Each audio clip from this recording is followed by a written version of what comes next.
Morning! Tara, jogging tayo. Bawas-bawas ng fats. At kahapon ay nasobra niya sa kakakain ng mamantika.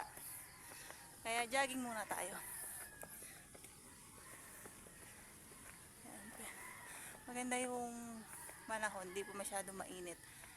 Kaya tara, samahan nyo kami. Hi, CJ! Takbo na!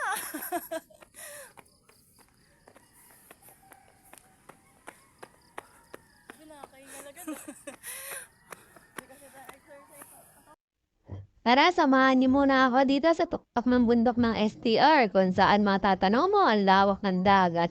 Makikita mo yung baybayin ng mga bahay, bahayan niya sa tabi-tabi na magaganda. Dito nga sa STR ay napakaginhawa ng simoy ng hangin dahil nasa taas nga ito ng bundok.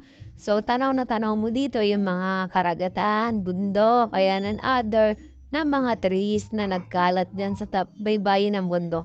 Napakaginhawa nga mag-jogging dito sa umaga kasi medyo sariwa pa yung simoy ang hangin dahil umaga pa. Dahil maaga pa nga kami nagpunta rito mga 5:00 siguro ng umaga ay nagpunta na kami dito ng aking kambal na si CJ. Kami muna ay nagtanggal ng fats. Ayan. Kaya kami nag-exercise muna ngayong umaga para naman ang katawan ay gumaan-gaan dahil masyado na pong bumibigat. Dahil ito nga magpapasko.